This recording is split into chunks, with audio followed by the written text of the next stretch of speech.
Well, you got a lot of questions and comments here. Hollywood Will Burn asks, y'all get paid $1,000 a day? Y'all don't need more, says Hollywood Will Burn. What are your thoughts on that? See, I have a thought on that. What you're not getting paid enough, or you're getting paid too much? Here's what I will explain is that writing, a lot of entertainment, most of entertainment is freelance. It's a gig economy. And you might make $1,000 a day for 5 days and then try to live on that for 6 months. That's, Exactly. Hey, look, I got a check one time from Lionsgate. It was for $10,000, right? And it was an option on something. And because what happens too is if they pay you one fee, it comes out, it's basically you made that money for the week, even though you spent. So between commission with my agent, manager, and lawyer and taxes, guess what that $10,000 check turned into? What? $2,200. It was 22. I kept staring at it. I stared at it literally for because sure, you may only get paid like for a week and you might get a huge chunk of change, but guess what? It's going to go through the tax system as you made all that in 1 week, even if you worked on it for 4 months, if it's one chunk of change. So you're in the highest tax bracket and then you're screwed. So it's all relative. I mean, $1,000 a week might be a lot to some people and not others. So, get out there and work harder, make $1,000 a week. RMFX asks, why do only above the line people get residuals though? Well, that's kind of not true because IATSE gets some residuals and so does the DGA assistant directors that are below the line.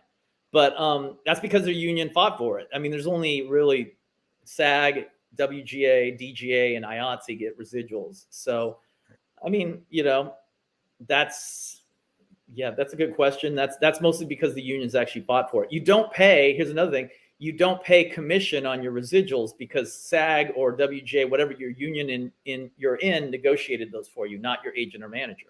Right. Another question here. Any good streamlined picture stories, says J828. There's thousands of them. Thousands of them. Every I'll just give you an example. One day at Streamline Pictures, we'd just be sitting there talking about some weird stuff, ordering Chinese food because we had the coolest boss ever, Carl Masick.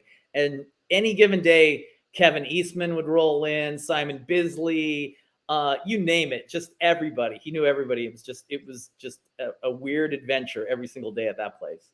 Cool. And Subbrief, just as a comment, says, here we go. I'm so happy to hear directly from a WGA writer about what is going on with the strike.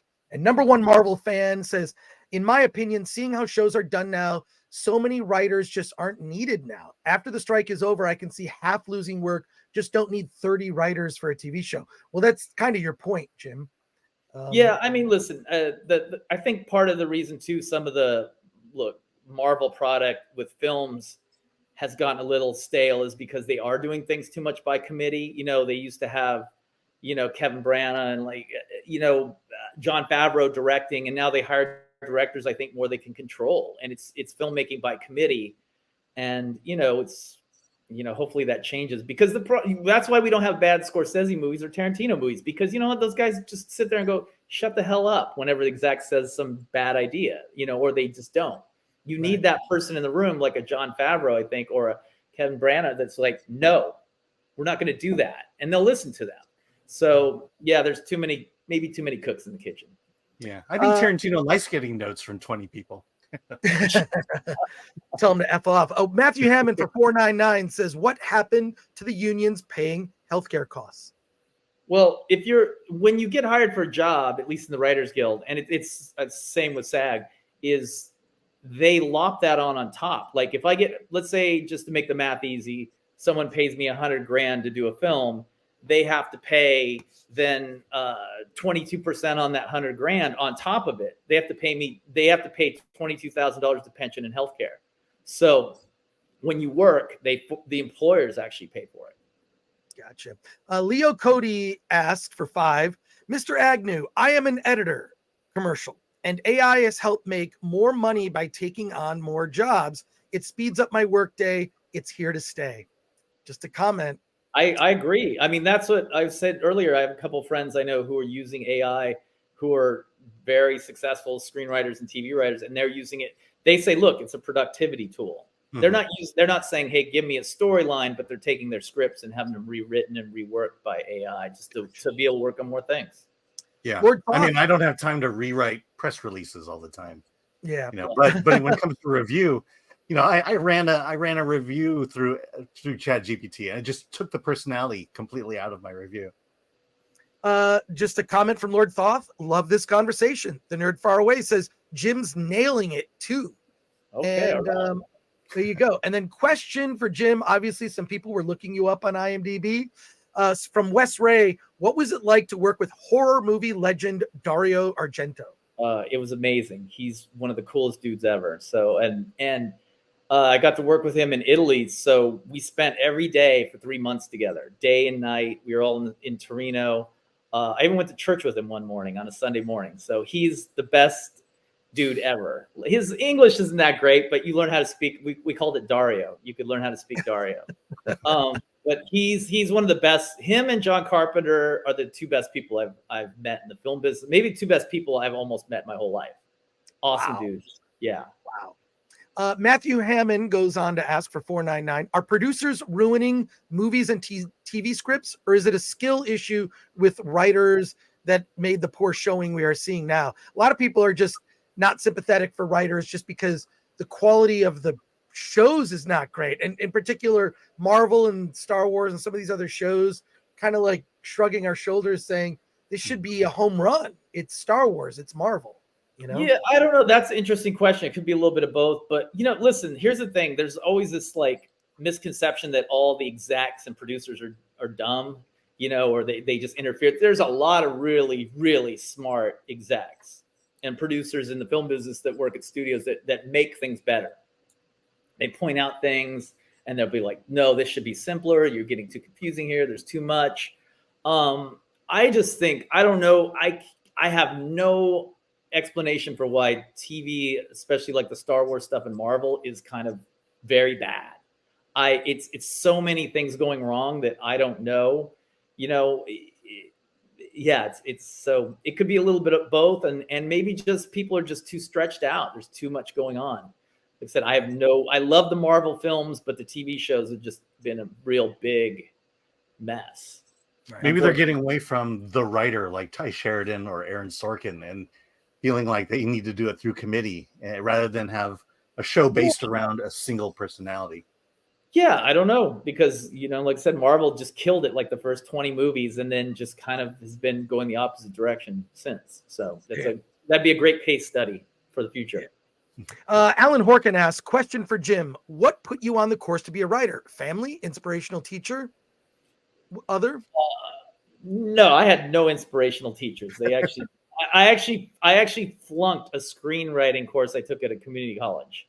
The guy told me, yeah, I couldn't write. But I didn't listen to him. No, I just grew up loving movies and just, here's the thing. I always tell people, I've never read a single book about how to write a screenplay, or watched any real videos. I watch sometimes some YouTube videos about Sorkin talking about his process and stuff. But if you watch films, you can write a film. You don't need to read music to play music or write music. It's a lot of it's just understanding the box. It's so, every movie you can stretch it, but you can't break the box. It's 90 minutes to 2 hours. This has to happen. There has to be 3x structure, but what you do with it is what you do with it. So, hey, look, if I can make a living writing, anybody can. I still don't even know what an adverb is. So listen, I couldn't even tell you, but it's, if you watch films, you kind of understand them. From Rumble, BMO Better sub-supporter says the fall of Hollywood is a self-inflicted wound. So there you go. And Ginger Adventure for 2 says, should writers actually go out in the real world? I'm not really sure what that means. Well, I would say this. I think writers should get an Uber job and talk to people. Or just maybe find some inspiration from that. Get out of LA, I would say would be the thing that I like. Just go to the Midwest. Go meet some real people not in California. Although there's parts of California you can go to. You should always meet as many people in life as possible. As many different perspectives. Drive-by commenter for 10. The one thing that bugs me is when folks suggest prompting an entire film or game with AI. I ask, why would anyone pay for media they can generate themselves? Well, we talked about it before you came on the show, Jim, we talked about a movie made. It's called Window Seat. It's over 60 minutes. It's 100% written, performed, and Animated. made by AI. It's a 60-minute feature. And Alan reviewed it. It got a terrible review. It's not a great movie, but it's an interesting experiment. Yeah. I mean, like I said, we're in the wild, wild west with AI. Who knows what's going to happen? Right. And just, God, there's so many, a lot of questions, a lot of people interested to talk to you. Sub Brief says, for Jim, what will have to happen for the WGA to change their demands, i.e. not require more writers than are required on a project? I don't know. That's it's how long do people want to stay out of work? How long do the studios want to hold the line? It's kind of like a stalemate. I just saw something today that said the last strike in 2008 went 100 days. So this is obviously going to be longer. So I don't know. And I think SAG will figure it out before WGA. So because WGA has like 17 issues and SAG has really 4. They've got Have more they than updated? Have they updated the main demands? I mean, I think the healthcare thing came out of nowhere, but what I remember, the demands were essentially the residual issues, especially with streaming, is the writer's room and AI. Those seem to me the big 3. Yeah, and I think they'll be able to come to some kind of like agreement about residuals because look, the studios are, I mean, the streamers, I should say, not studios. Yeah, have found a way not to really pay. And I don't know. I mean, if you got time, I'll tell you like a 10-second story. Please. That years ago, and I don't know. I'll get to it in a sec. Okay, so years ago, I was pitching a TV show, and I was with the president of Lionsgate because they were a production company, and we sold the show to ABC, and we were out pitching. And while we were out pitching for the whole week, we were going to all these different places. And it was the same week that Orange is the New Black had just come out, the first season, and was super successful. And I remember I asked, Kevin Beggs is his name, awesome dude. He's the president of Lionsgate TV. I said, well, how many people watched it and stuff? He goes, they don't tell us. I was like, what? He goes, no, they keep all that information themselves. And I was shocked. And then he didn't really say anything, but I kind of took away from that it was more because they would have more leverage for getting a second, third, fourth season. It's like, hey, it's successful, but we're not going to tell you how successful. Yeah, we want a second season. It kept them in the position of power, Netflix. But then I think from there, they figured out a way to not pay residuals so much. I don't think they set out to not pay residuals. In the grand scheme of things, residuals are not astronomical amounts of money, but the way it's kind of devised, I don't want to get in the weeds with this. It gave them an opportunity to kind of get around the whole system and not pay as much. So I think it was a byproduct of what they started doing, which was just they wanted to have the upper hand in getting the second, third, fourth season on shows. I think writers weren't prepared to see the big drop in their residuals, and I think that's the problem. No, and I mean, listen, it's affected me. It's affecting everybody, and there's ways to fix that. I think that's the one issue they can come to terms on, because it's just numbers. And listen, the studios will probably just figure out some way to pay more, and then they'll figure out some way to not pay more in a year from now, because that's just what they do. So many questions here. Do you think streaming services will die down, says Solomon Thornton? I think actually the scary thing is they may consolidate even more, and they'll end up being like 3. You know, like Amazon. Apple. If Apple buys Disney, I mean that's a big problem too. Is that there's so many it's like a monopoly. There's like 5 or 6 places. Even when I'm talking about the show we went out that I just mentioned, we went pitched to like 19 different places. Now if we did that, we'd be pitching it to like 4 or 5. Just Amazon, Apple, Netflix. Disney, and that's it. Yeah, Amazon and Apple are not entertainment companies. That's the other problem. Yeah. Exactly. The Introspect Jim, ever do any writing for comics? No, but I kind of want to. So if anybody from Marvel's out there, hire me. That's actually what I want to do when I was a kid, was like write for Marvel, and then got into this. So. The Nerd Far Away asks, do you think it's good to write as a side gig and have a regular job for stable income? Well, I mean, you got to do that till you figure out how to make a living at it. Even I've had to go back to, like, I produced a couple indie films before I was a writer, and I've kind of moved back into doing both, producing and write. Like I said, I just produced a film that I didn't write, I just produced it. But you've got to always have other things. I mean, Chris, a lot of people, and Alan, you too, in LA, like most actors. Yeah, I know lots of working actors that have, other jobs. They teach Pilates, or they, and they're, they make a decent living, but they don't want to just rely, or they teach acting classes. You always have to have something else too, until you hit that really high level. Right. More, God, so many questions. People are crazy. The Nerd Far Away goes on to ask, which would you prefer, lump sum or residuals? That's a really good question, because I got offered that on a movie just a little while ago. And you never know. So nowadays, maybe I'd take a lump sum, just get out, because they can find all kinds of ways not to pay. It depends on who's producing the film. Well, residuals were also a thing that, like, for example, back in the day when they made the original Star Trek series, the original Batman TV show, those shows played forever in syndication, right? And that had to be renegotiated so that they got, I mean, your hope is that the thing you make, you're just gambling, going to Vegas. Well, I'll take residuals because maybe this will be huge and people will still be watching the show 10 years into the future. So is that kind of, because the residual payments, one of the writers, I think from She-Hulk, showed a residual check and it was for $300. I don't even know how you even calculate that.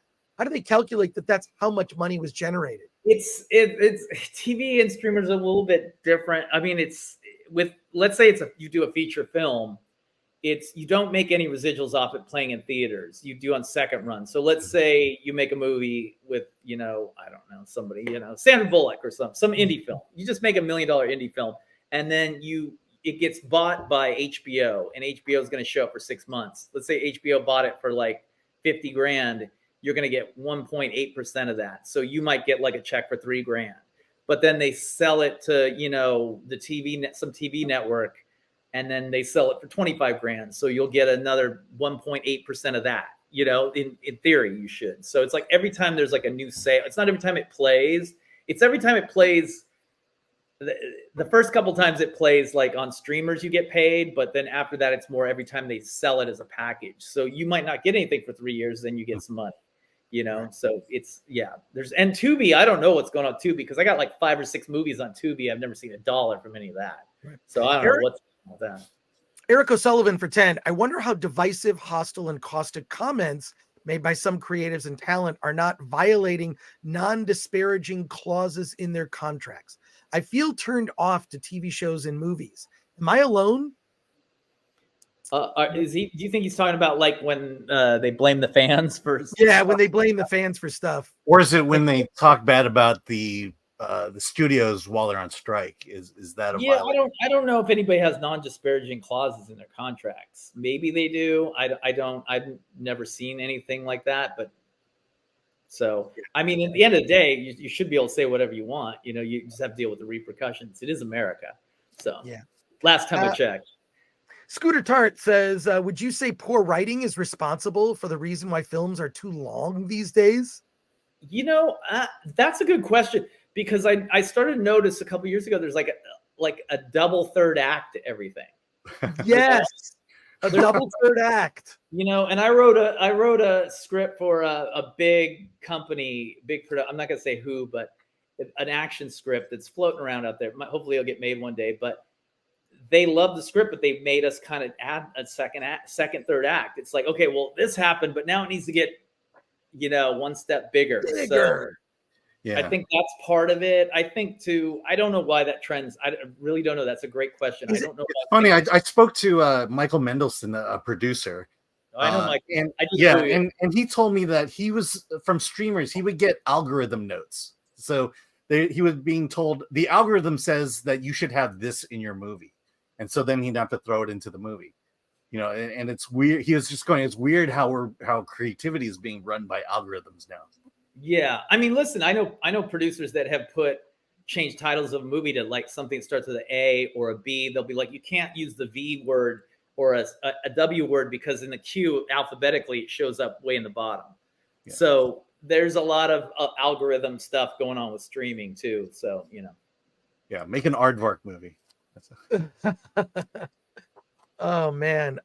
Okay. It's just a lot of questions. Slapped.com says, how does the WGA want to enforce restrictions on AI? It seems like a really hard thing to do. And you mentioned earlier, Jim, in our conversation that you know people already using AI to get alternate takes on scenes, or alternate, taking a scene, running it through AI, and you get 4 different versions of the same scene. You can just cherry pick the things that work. Yeah. How would you even enforce it? No idea. That's the thing. That's how do you enforce it? Even John August, who's a very successful writer, it came out, and he's on, I think, the negotiating committee for WGA. He's invested in an AI tool company to help write scripts. So I mean, I don't know. That's the biggest question. How I don't know how you do it. That's why I was going back to saying earlier that it's like all this stuff about writers' rooms and stuff. We should be focused on AI. And how do we keep it from taking half the people's jobs? Yeah. Going through here, a question from Tom Siebert. What is the one book about screenwriting Mr. Agnew would recommend? How about a specific screenwriting computer program? Well, you should always use Final Draft, because that's pretty much the universal one. I don't know about books, but there's a documentary called, I think it's called Tales from the Script, and it came out about 15 years ago.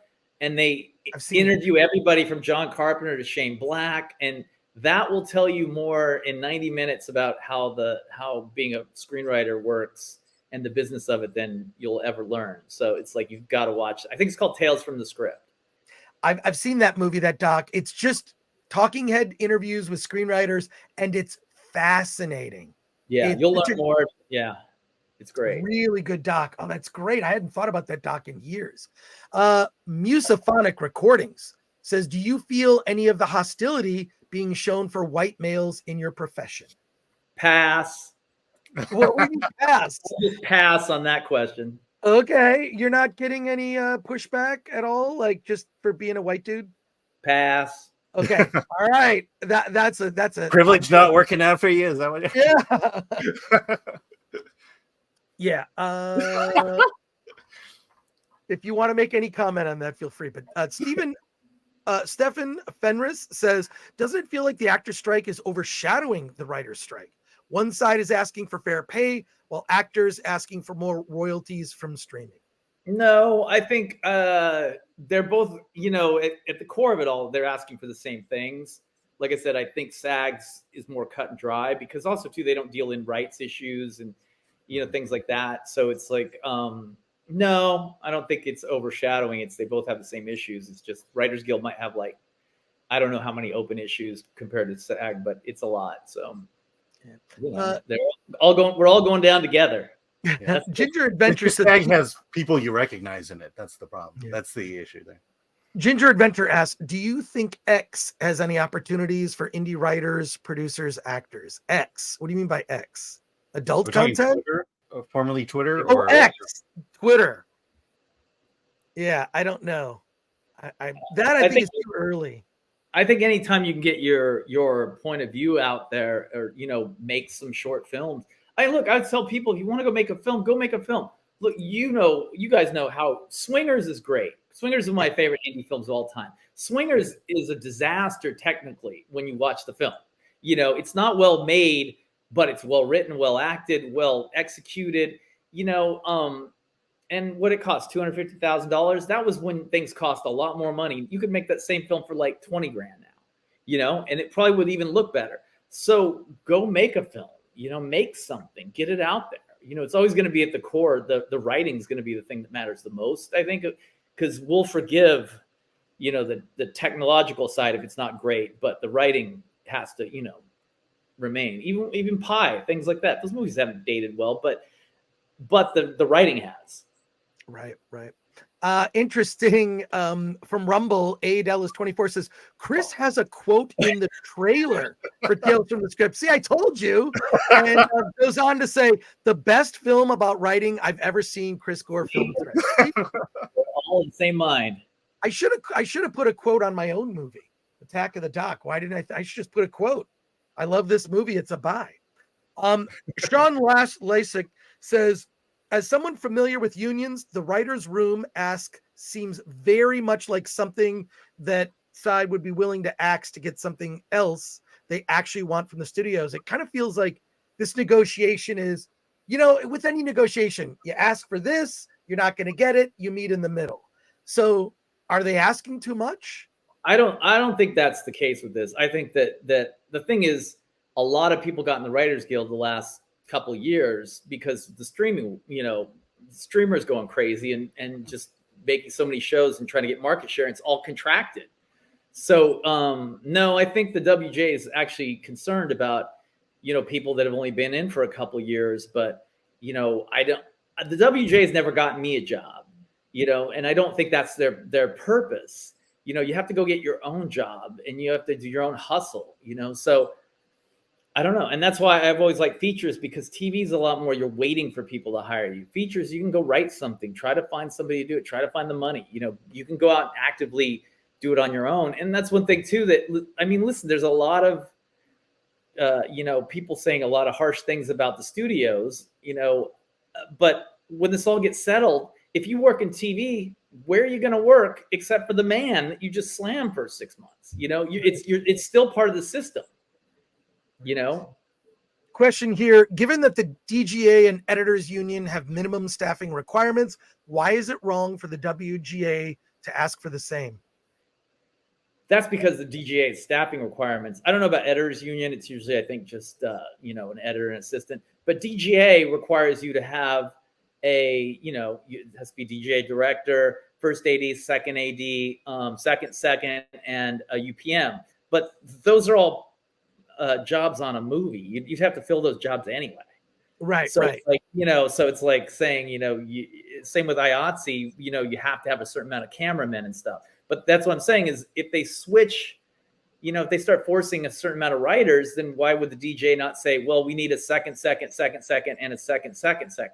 Let's add 3 more people to the staffing requirements. So I think that's why the line's in the sand. Yeah, I mean, would Aaron Sorkin demand a minimum staff size for his writer's room? So assuming he has one.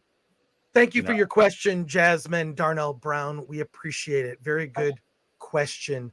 TT asks, would you encourage kids today to be a creative in the future? So for 20 years in the future, would you encourage kids to get a job in the entertainment industry? Yeah, why not? Yeah. I mean, here's the thing. I read this article by David Brooks the other day that's about the New York Times. And it basically talked about how, 50% of the people who work at the New York Times come from the top 29 schools in the country. And basically the article's point was that to be a journalist nowadays at a major newspaper, you can't make a living doing it. So it's only basically entitled and rich kids are doing those jobs. And their perspective is a little bit different. And I thought about that. And I thought if we don't kind of get things together in the film business, that could help in the film business. The only people who could do it in 20 years, be execs or directors or writers, are just people who don't have to make money from doing it. So that's a scary thought. Yeah, we're trying to wrap up, but we've got just a few more quick questions because you've been here over an hour, very generous with your time. You could have written a script in an hour. Yeah, well, at least 20 pages. Let's see. The Nerd Far Away asked, how do you deal with writer's block? Is it hard to write what you want in today's environment? Like this is actually a really good question from the standpoint of, I love when it comes to writers, like, what is your process? I get up at 5 a.m. I write until 9. I'm done for the day. I write longhand on Legal Pad. I use this program, or I got to write at a coffee shop. How do you deal with writer's block and your process? Well, if you want to make a living at it, there's no such thing as writer's block. You can't have writer's block. I always write down notes and things, all day long and thinking about ideas. Sometimes I'll think about a script for like a week without doing anything. And then I'll sit down and I can write the first 20 pages because I've thought it through. But I like to get up in the morning and try to write for 2-3 hours, like from 8 to 11. And that means writing for 20 minutes and then watching YouTube for 10 or 15 minutes, then going back and forth, and so that's my process. And anytime I write something, I do think of if there's going to be like a market or a buyer for it. You know, I have lots of scripts I wrote, maybe 15 pages of. I'm like, nobody's going to buy this. So, you know. Right. Let's see, just a few more, Jim, and we'll let you go. But super chat from Alrox21 for 5. Chris, career advice for an aspiring film editor. Should I finish my film degree? What steps do I need to take to get to editing feature films and shows? Well, my advice would be real simple. You know, you might as well get the film degree. Nothing gonna harm that. Oh, I know who that is. We'll talk after. But also you can go like Gary Beekler, for example. He just went to a trade school to learn how to edit, and they have these courses. They're usually like 3 to 6 months, and once you get out, you pretty much have all the info you need, and then you just need to get experience. So my suggestion would be, you can finish your film degree. I don't know what your situation is. If you're going into debt to do it, I would not do it. Yeah. But I would go to a trade school, learn to edit. I would edit things. I would work. You got to make your bones. Everybody does. You got to work for free, probably on a couple of projects. And then after that, you get to meet people. Then you start getting hired to make money. Any extra advice from you, Jim, on that? Oh, that's great advice. I tell people that all the time. If you want to break in the film business, if you can set aside some money and try to work for 3 to 6 months for free, as for an exec or a producer or a casting director, that's the easiest way to get in, because then they'll have it on your resume. They'll get used to you. They'll give you more work. So yeah. Keith P for 2. How many hours a day do you actually write?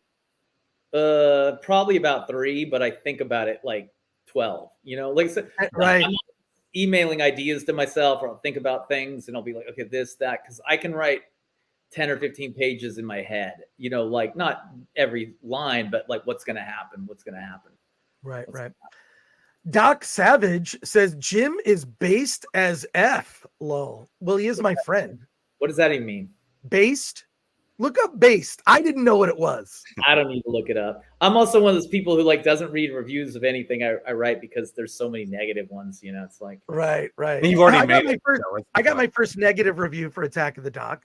Look, I'll tell you one thing. When Netflix used to do reviews, like written reviews, and I did a Nick Cage movie that came out. It was on Netflix for like 6 months, and it was funny because when people just click stars, so like 30,000 people had clicked the stars, and it was like at 5.2. But when you read the 100, there was like about 100 written reviews. They were 90% negative. So I'm like, okay, so people who are really angry and want to be negative will sit down and write a review, while everybody else just clicks and goes, that was pretty good, you know?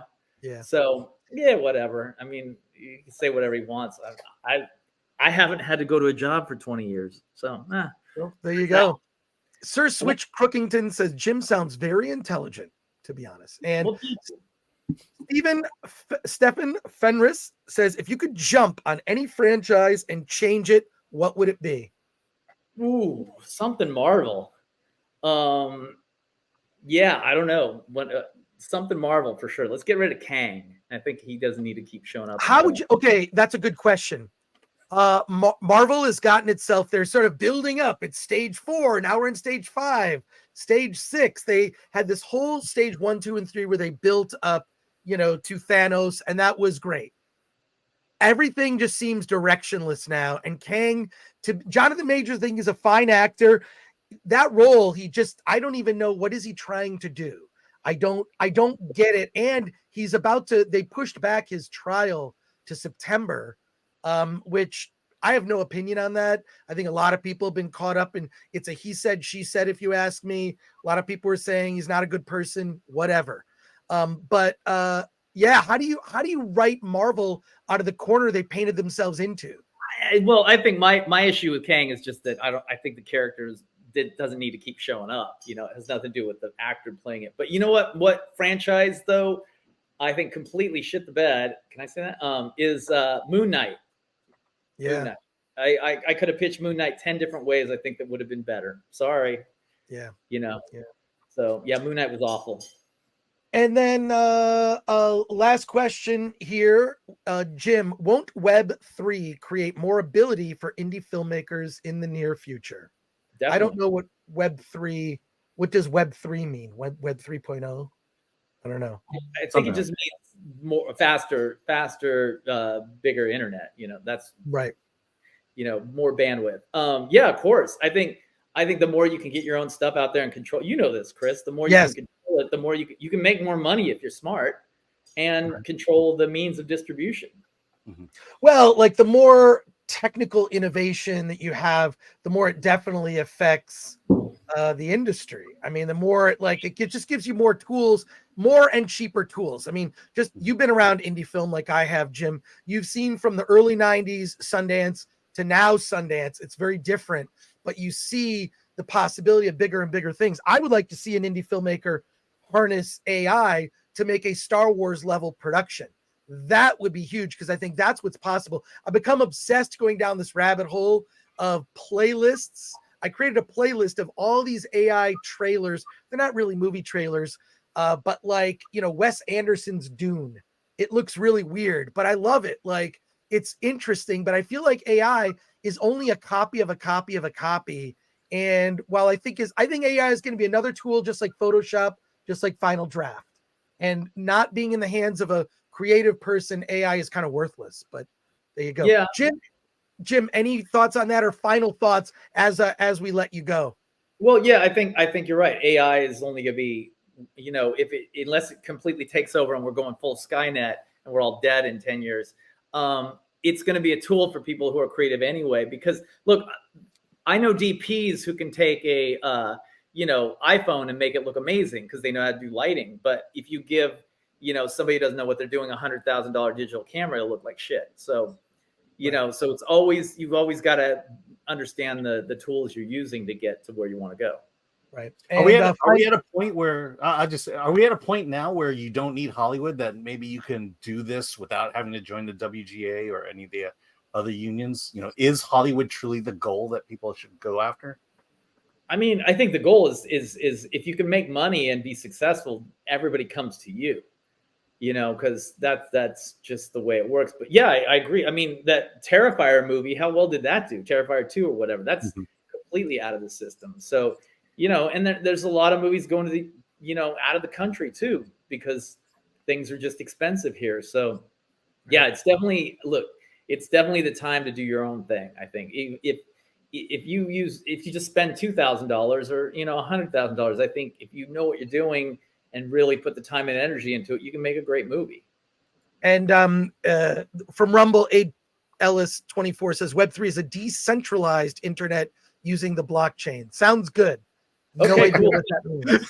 Yes, that's what it is. Yeah, I don't know what it was. I just had to look up who Billy Porter was this morning. I never heard of him, so I'm kind of. Well, I hope you didn't use Google Images. That's all I'm going to say. I've seen him in real life. He is a very unique fellow. That's all I'll say in that. Hey, Jim, thanks for coming on the show. Really appreciate it. It's awesome. I'll see you in person when the next Marvel movie comes out. And if they kick me out of the Writers Guild for talking to you, I'll just come work for Film Thread again. That's good. That's good. Yeah, I don't think that's going to happen. I think you're just very honest. I am going to a movie on the West Side. You can be my +1. I'll text you. Yeah, we'll talk.